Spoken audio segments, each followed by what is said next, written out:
Everything about the American founders is controversial, including their views on religion. Those inclined to stress Jefferson's secularism point to his letter to the Danbury Connecticut Baptist Association, with its striking image of a separation, wall of separation between state and church. His view that other people's religious beliefs, quote, neither pick his pocket nor break his leg. Jefferson's humble brag that he was a sect of one, and his abhorrence of any established religion mandated fasts or feasts.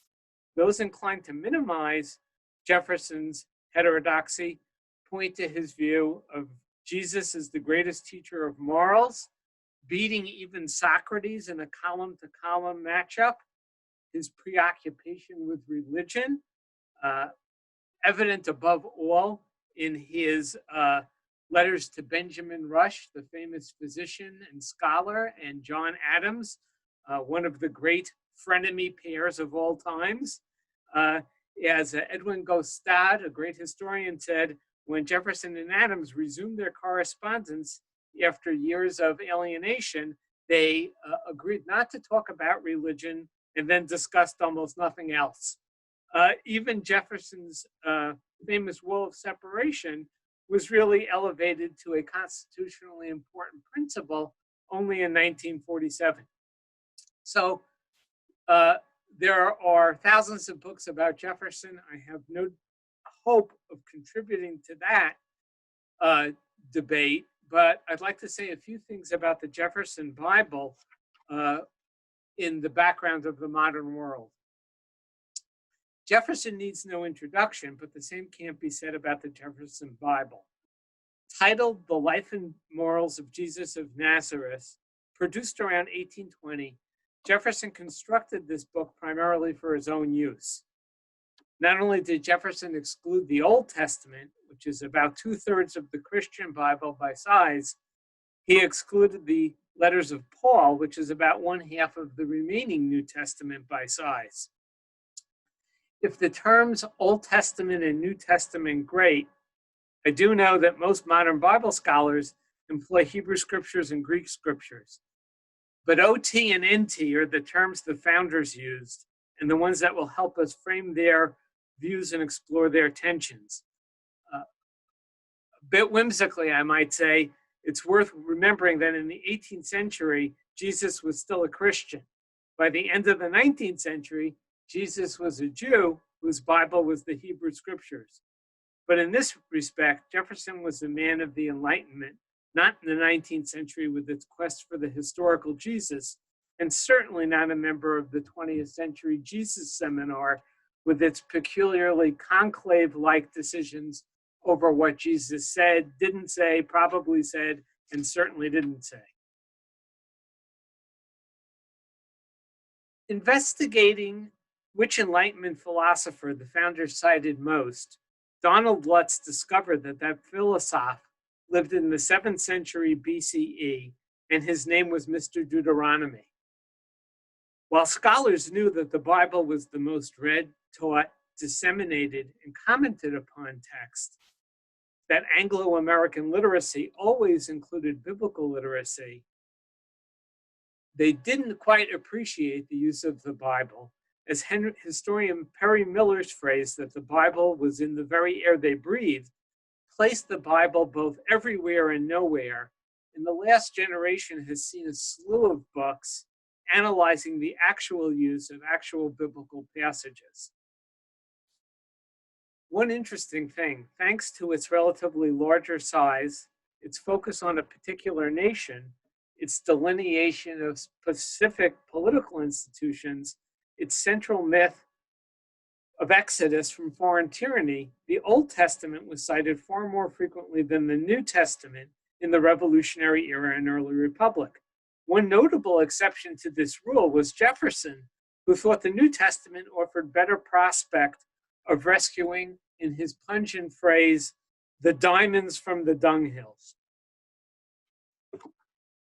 Let's hit the rewind button just a bit to place Jefferson in this developing scholarship. In the 17th century, philosophers Hobbes and Spinoza dealt extensively with the Bible. Both were primarily critics of clericalism and theocracy. Spinoza, far more radical, wrote, quote, "It is clearer than the sun at noonday that the Torah was not written by Moses, but by someone who lived long after him." Spinoza's rigorous proposal regarding Bible scholarship, investigating authors, audiences, genres, transmission, canonization, remained a minor key in the 18th century. In the 18th century, the more prevalent tone was one adopted by Voltaire and Diderot, Priestley, that great polymath, chemist and Bible scholar, Paine, who talked about the Bible often to mock its miracles and its morals. The serpent of Eden, Balaam's talking jackass, Jesus's revival of a young girl by the pronouncement Talitha Kum in Mark 5:41 mark the Bible authors as religious primitives. Long before Edward Said coined the term, the members of the Enlightenment, Voltaire especially, were Orientalists. If by deist we mean belief in a God who set the world in motion and then took a sabbatical, Thomas Paine was the real deal. In the Age of Reason, 1794-1795, Paine proclaimed, quote, "The Bible is a book of lies, wickedness, and blasphemy. For what can be greater blasphemy than to ascribe the wickedness of man to the Almighty?" Jefferson, by contrast, believed in God, believed in providence, at least the lowercase p, and though raised an Anglican, famously and incorrectly predicted that in the future, all Americans would be Unitarians. Historians often called Jefferson a deist, but he himself considered himself a true Christian if only the dross of Christianity were removed. The Enlightenment assault on scriptural authority was not the only posture. In fact, it wasn't even the main posture.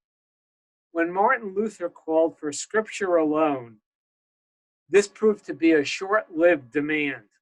Luther also proclaimed, "A mighty fortress is our God," but the monumental walls of that fortress were built by several generations of scholars, mainly German and English, all good Protestants who laboriously built the Enlightenment Bible as a philological, historical, and aesthetic bulwark. A book of books, a phrase only introduced in the Enlightenment era, or a cultural icon in place of a theological certainty. Contrary to Protestant propaganda that their faith was built on the Bible alone, it was built on innumerable polyglot Bibles, encyclopedia, concordances, illustrations, astrological charts, and so forth. The Geneva Bible, a pilgrim favorite and one absolutely loathed by King James, contained 300,000 words in marginal notations. Noah Webster's American Dictionary of the English Language, published in 1828, gave its examples of usage from the King James Version, I would say almost obsessively, and Noah Webster himself produced a language simplified King James Version 5 years later. It wasn't very successful. Jefferson is hard to categorize as either a debunker in the Voltairean mode or as a defender in the mode of innumerable scholars who built up the Enlightenment Bible. The Jefferson Bible isn't a misnomer, but let me unpack Jefferson's own title a little bit. The Life and Morals of Jesus of Nazareth, extracted textually from the Gospels in Greek, Latin, French, and English. Like his earlier version called Philosophy of Jesus of Nazareth, the life and morals pointed to one purpose, moral edification. Jesus of Nazareth was not Jesus Christ. Jefferson avoided the Gospel's miraculous elements, supernatural elements, the virgin birth, the incarnation, the resurrection, what many would consider the core of traditional Christian doctrine. Almost as notably, Jefferson excluded Matthew 1, with its very Jewish genealogy of Jesus, and Luke 1, with its aesthetic gems, including the Annunciation themes, which of course ultimately draw on Genesis as well. Jesus, the incarnate Son of God, was outside of Jefferson's system, but Jesus, the moral teacher, was for Jefferson not only entirely believable, but entirely real. When Jefferson talked about extracting textually, I want to show you in a minute this Enlightenment era sort of fracking the Bible a la Jefferson. First, let me just show you a couple of letters, a couple of snippets from a letter from Jefferson to John Adams, written in late January 1814, at the beginning of their recommenced friendship and correspondence. Would be one of the great correspondences in the early era. And you can read for yourself, so I won't bother to read for you. But it was very clear that for Jefferson, the New Testament was far from being an infallible text. The Old Testament, in Jefferson's view, was really so far gone it was not worth the effort. But he thought that it was really quite possible to differentiate the good from the bad. And he did so, and in very Enlightenment fashion, Jefferson thought that the good from the bad could be differentiated just by using rational faculties. And I don't think you'll be shocked to hear that Jesus agreed with Thomas Jefferson on all significant points, and that Jefferson found the Jesus he was looking for, apparently with some effort, but not too great an effort. I can't tell you how different this is from the 19th century effort of the quest for the historical Jesus, which was a much more rigorous and historicist undertaking. This was gaining traction in Jefferson's day, but he, again, when it came to the Bible, he was really an Enlightenment figure. What Jefferson did was really not new. If it was a matter of trying to take the four Gospels and make them into one running account of Jesus's life, that had been tried as early as Tatian in the 2nd century. He was declared a heretic for his trouble. And in terms of laying out different languages of the Bible, of course, there are numerous languages of the Bible. That wasn't new either. That had been done as early as Origen, maybe earlier. Well, I guess we can ask Scott that later today or next month in the 3rd century. And in fact, laying out Bibles side by side, whether it's 4 or 6, as in the case of Origen, not only was that nothing new, it was actually very, very popular in the Enlightenment era. And in reality, I would say the polyglot Bible, the multi-language Bible, had sort of its acme, its pinnacle in the era of the Enlightenment. And although it's very counterintuitive, I would make the case, and I think a lot of people would agree, that the Bible itself was read more and had more direct impact in the early modern and modern world than it had in the medieval world or the biblical world. In any event, here's a view of Jefferson's Bible. Whoops. Let me see if I can go back a step. And you can see exactly what Jefferson did, armed with a penknife, a pot of glue, and a couple of Bibles each for the Greek, the Latin, the French, and the English. Jefferson cut out and then pasted back together all the good parts, determined, of course, by Thomas Jefferson. He added Greek, Latin, and French versions, bound them together, sent them to a Richmond bookbinder, and got them back around the year 1820. In terms of the the Greek, Latin, and French versions, I don't think that would be of very much interest to anybody. The English version was, of course, the King James, called the King James Version in England, and more usually the King James Bible in America. But the Bible, the actual Bible that Jefferson used, and this was really typical from the Revolutionary War forward, was one produced in America, in his case in Philadelphia in 1804, and it was the King James Version, but it was out the fawning prefaces directed to a now long dead Stuart monarch.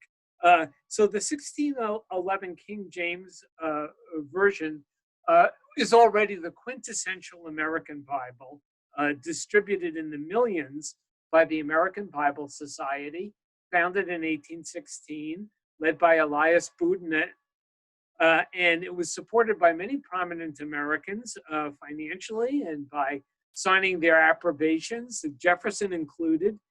And I would say, just as Luther served for German Protestants, so the King James did for American Protestants, judged by numbers published, literary influence, exclusive use in Protestant seminaries.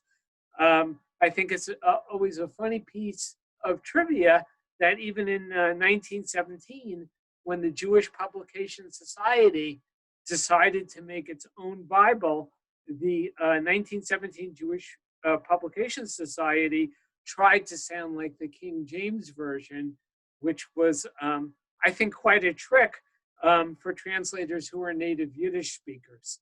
In any event, whether it's Germany or America, from the Enlightenment through the end of the 19th century at least, I don't think it's at all exaggerated to talk about Protestant biblical exceptionalism, in the sense that German Protestants were quite convinced the Luther translation was the only real translation, in the way that American Protestants in those years were convinced that only the King James Version was a legitimate translation. I'm really happy to talk about translation endlessly. In my view, only in the last few decades have average lay readers realized just how much is at stake in the particular version of the Bible that is used, because of course there's a world of ideology and cultural preferences woven into every version. Here's just a close-up. I just thought it would be fun to see. Far left corner, a Greek, then a Latin, and then the French. I am pretty sure the French, which was a French Swift's Protestant version. It's not the French Douay Bible used by Catholics. I'm pretty sure that French is there mainly because a 3-column book would look weird and a 4-column book does not. And of course, Jefferson was quite the Francophile. But I'm not really sure otherwise why there's a French version. And there's the King James again. It's the 1611 version, but without the prefaces directed to King James. In the corner, you see Jefferson's notations of which particular pieces he took it from, and at the very front of the bound whole, which I'll show you in a minute, Jefferson essentially does an outline for his Bible, which is nothing but a long list of the particular Bible passages that he uses, all of them from the 4 Gospels. Now, one of the interesting things about Jefferson, and I think a comment on just how much he had invested in getting the Bible right. And again, he was unusual in some regards, but I think very typical of the Enlightenment in others. And in this, he was very typical. He went back to the Bible again and again. Joseph Priestley's Socrates and Jesus Compared prompted Jefferson to draw up a quick syllabus of an estimate between Jesus's teachings as compared to those of other ancient sages. He wanted Priestley to finish it, but unfortunately for Priestley, he died. Jefferson tried the next year to do it, but it was a rush job. He was a little busy being president. So the philosophy of Jesus, we now have only the sources he used. We don't have the verses he used. We don't have the book itself. That's lost. He gives it another shot later on after he's retired. And we have finally in 1820, The Life and Morals of Jesus of Nazareth, which is referred to always as the Jefferson Bible. And here it is, beautifully bound in red leather by a Richmond, Virginia bookbinder, and which Jefferson apparently read at night, in Monticello. It was meant as a private book. He was not, although with Jefferson, he's so Sphinx-like, one never really knows what he intended, but at least he said it was a private book. It was not an attempt to publish a commoner's Bible like Noah Webster, and it certainly wasn't an attempt to put a Bible in every home or hotel room, as the American Bible Society tried. But it was certainly a beautiful volume. This volume might have remained unknown except for a quirk of history. And if you're saying, what on earth does any of this have to do with Jewish studies? I hope you won't say that, because I think Jesus is certainly it's certainly fair to study Jesus from the perspective of Jewish history. But even were you to say that, I would say, well, the Jefferson Bible would have maybe remained unknown except for the Smithsonian's Semitics librarian, Cyrus Adler, 1863 to 1940. Adler would go on to become a major figure in American Jewish history, president of Dropsy College, chancellor of the Jewish Publications Society, which is still going strong. His role in rescuing the Jefferson Bible is very simple. He was a graduate student at Johns Hopkins in Baltimore, and he went for Friday night dinners to the Cohn family of Baltimore. They were bibliophiles, and they had purchased Jefferson's library at an auction, at a book auction. Adler was thrilled, and he not only cataloged the Cohn's collection, but he came across the sliced and diced, or as Adler put it in his memoirs, the mutilated Bibles that Jefferson had used as raw materials. He acquired these, and then over a decade later, when he was working at the Smithsonian, after having finished graduate school, he came across the Jefferson Bible in the estate of Miss Sarah Randolph, whose sister Carolina Randolph was taught. They were both Jefferson's great-granddaughters, and Adler persuaded her to sell it to the Smithsonian, and that's where it still remains.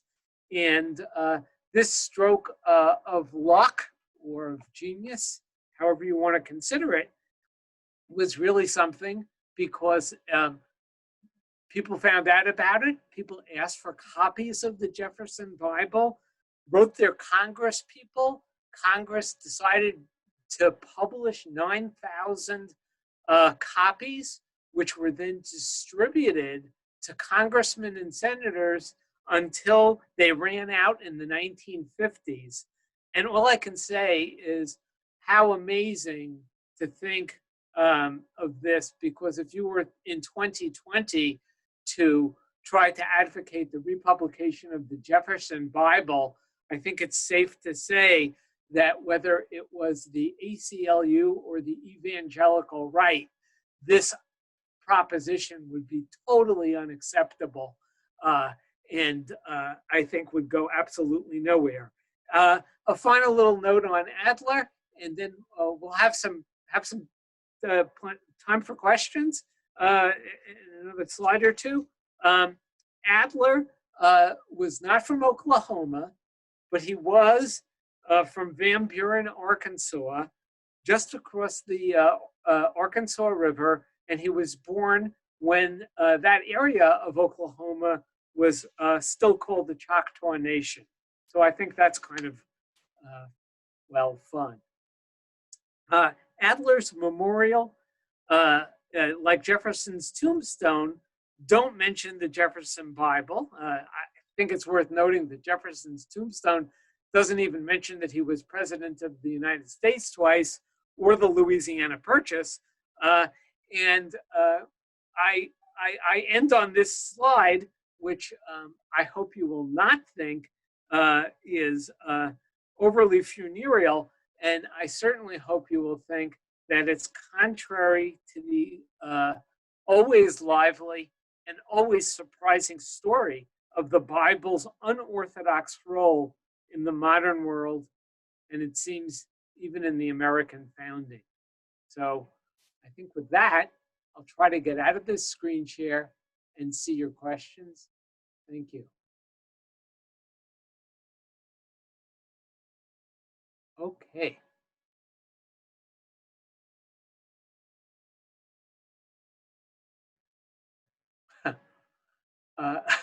Hi. So. Could I ask a question, Ellen? Oh, please. I'm so glad someone spoke up. Yes.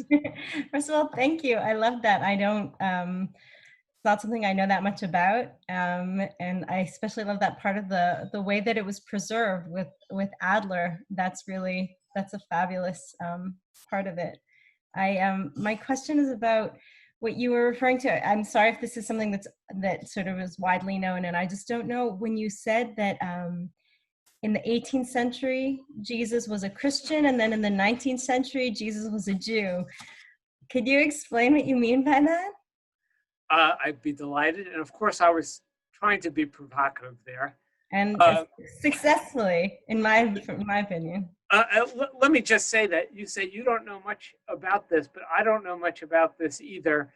And I'm hoping that there are a few capstone students here, and I'm hoping that somebody who has a much more intimate familiarity with the New Testament can really do some up-close body work with the Jefferson Bible, because even though there are hundreds of books about the founders and religion, and about now dozens about the founders in the Bible, there's still not all that much about the Jefferson Bible itself in detail. And I think it would be a great capstone project.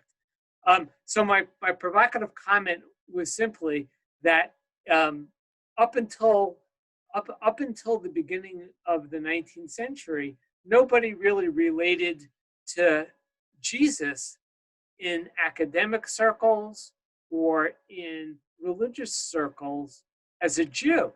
In other words, in the medieval tradition, Jesus was seen both by Christian and Jewish scholars as the guy who had initiated Christianity. And it's really not until the 19th century when you have serious historical inquiry into Jesus and his surroundings that the full implications of Jesus as Jewish really shake the world of scholarship and shake the world, you know, of I guess I would say of organized Christianity. And so, without getting into this in too long-winded a way, I mean, the Christian side's much more interesting than the Jewish side. Once Moses Mendelssohn in Jerusalem, more or less, and he published Jerusalem in the 1780s, Mendelssohn indicates, look, Jesus was Jewish. The advice that Jesus gave his followers to render unto Caesar what you owe Caesar and render unto God what you owe God, Moses Mendelssohn thought, hey, this is great advice for German Jews. We ought to take it, and you Christians ought to let us take it. Just be true to the dicta of your own founder. But in the Christian world, there was, of course, some discomfort when, you know, it was obvious that Jesus, I mean, there was an attempt to say Jesus was Galilean, not Judean, and therefore not really, really Jewish. And then there was an attempt to say, well, you know, Jesus was Jewish, but he was so different from all the other Jews of his era in his teachings and in the life he led. And I mean, by the end of the 19th century, this becomes, you know, a kind of a problematic issue for Christianity. And but by 2020, any mainstream scholar, this is almost comical. It's obvious that that Judaism in Judea in the era of Jesus is a very complicated and messy and diverse thing. But so that's what I meant is there's a great difference between a prehistoricist attitude like Jefferson's or Voltaire's and a historicist attitude from, you know, the 19th century forward. I could go on, but I really don't want to. No, that's fascinating. Thank you. I'm not doing so well seeing other questions. Maybe if somebody just speaks up, they will illuminate like Rona did.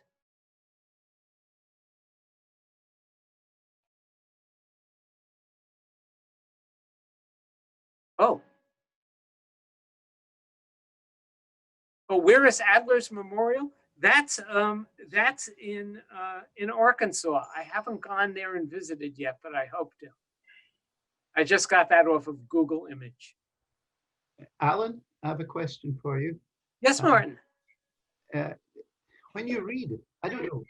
First, actually two. Can you buy or read or online get a copy of the Jefferson Bible? That's the first question. And the second is, if you read the contents, does it just sound like a distillation of the Hebrew Bible? So the answer to your first question is it's very easy to buy the Jefferson Bible. In fact, I bought one this week. I have one. Well, I do have one. I'm not here. I have one right here that a student gave me a number of years ago, but I also bought it for my Kindle because I wanted Cyrus Adler's introduction, which doesn't come in this. Actually, in Cyrus Adler's very amusing memoir, he says on the first edition that he wrote the introduction for, he said, written by Thomas Jefferson, extracted from Jesus with an introduction by Cyrus Adler. And Adler in his memoir wrote, I thought that Jesus and Jefferson on one title page was quite enough. So he removed his name from subsequent versions, which I thought was quite funny. It doesn't read like the Hebrew Bible at all, but it does read like the New Testament without, if you're, again, I really hope a student follows up on this, because it's, you know how it is, if you know a work but you don't know it intimately, it doesn't strike you as hard. There are certainly healings and miracles that are left out, and if you know the New Testament, you'll notice their absence.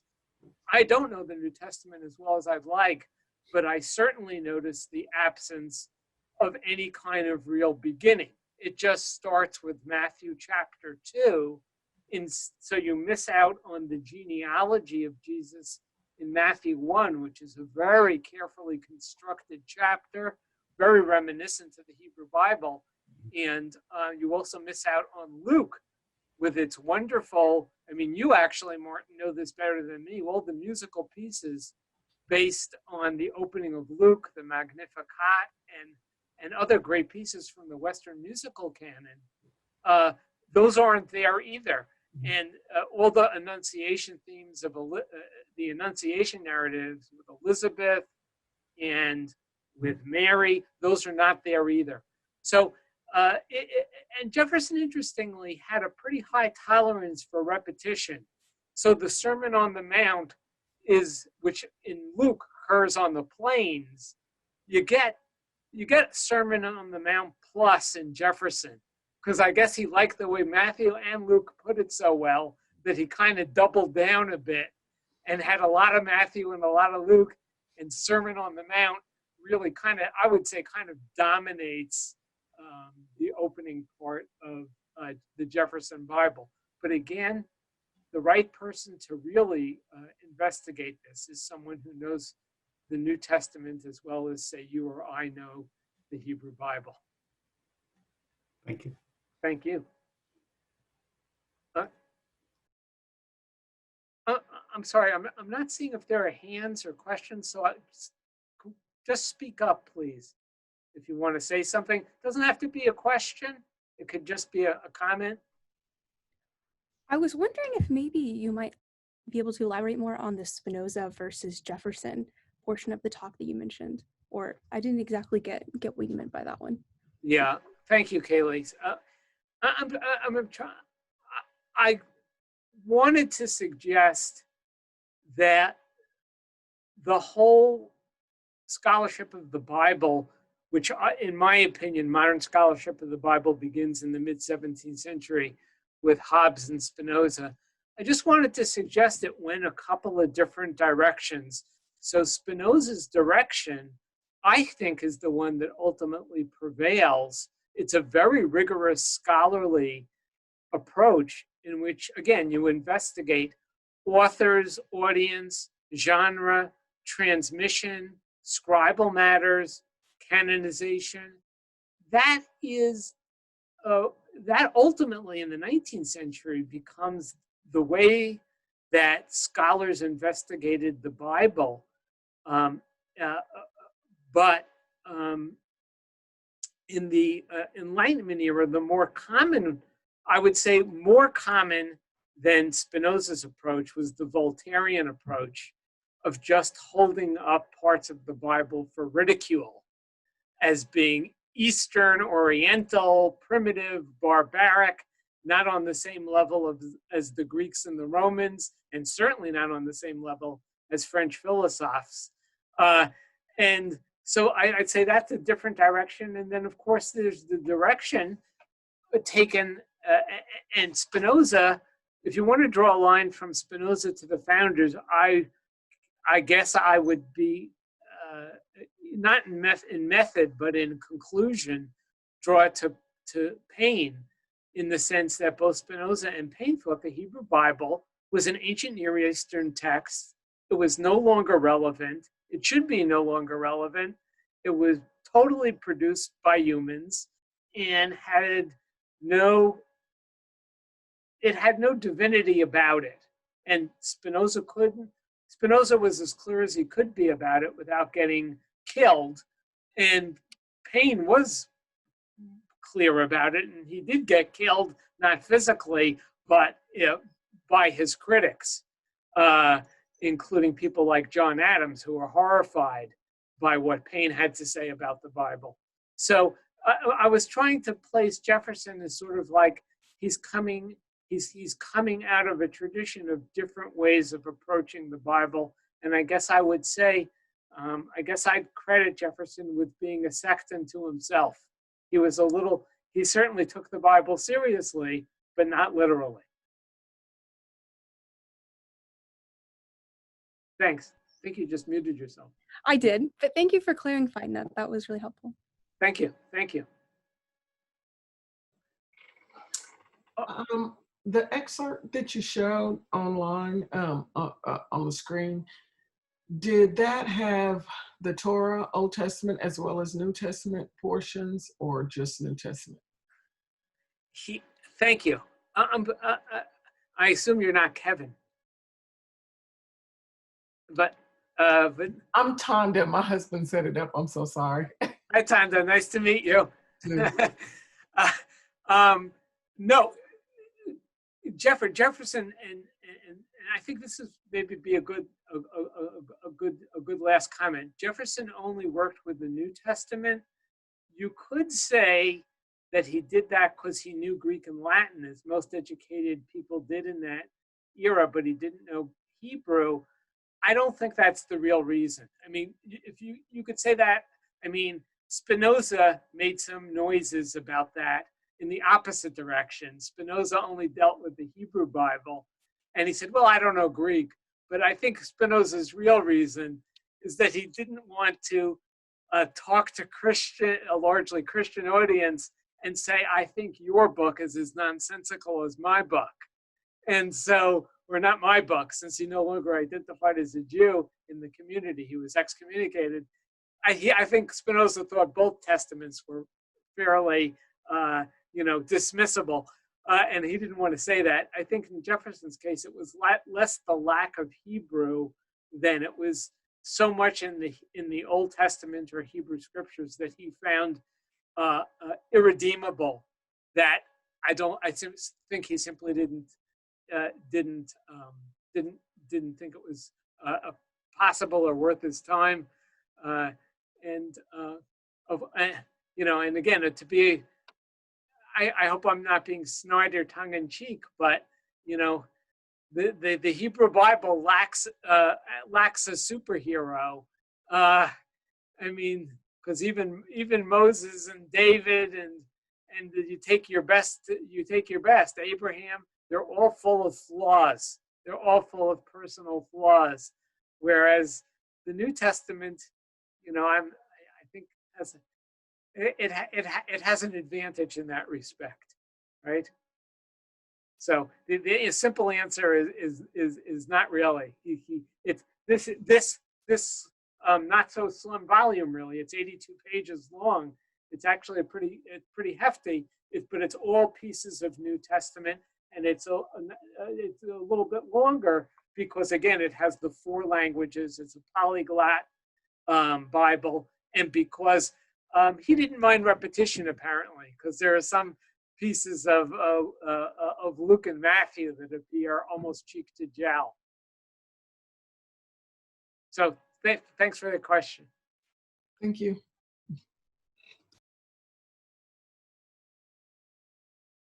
Well, I didn't give much thought to this, but I want to thank you all for coming, and I want to really invite you not only to Scott Johnson's talk next month on Syriac, which I think is going to be really fascinating because Scott is always fascinating. We're also collaborating. I don't know if she's still on screen with Professor Brosnan, Kathy Brosnan, to bring in Daniel Green, who is the president of the Newberry Library in Chicago, which I'm sure you all know is a very important research institution. He also happens to, he's going to come in and talk to our graduate students in history. Anyone else, I think, will be invited as well. And he's going to give a special talk for the Schusterman Center because his first book, The Origins of American Religious Pluralism, or maybe it's The Origins of American Cultural Pluralism, is a really wonderful monograph that he wrote a while ago. And he's actually not going to be speaking about that, although I tried to force him to. He's going to be speaking about the American response to the Holocaust, because in between being a professor and being the president of the Newberry Library, he was also a curator at the American Museum of the Holocaust. So Daniel's not to be missed. Scott's not to be missed. Kaylee Banger is always full of insight, energy, and intelligence, and she is not to be missed either.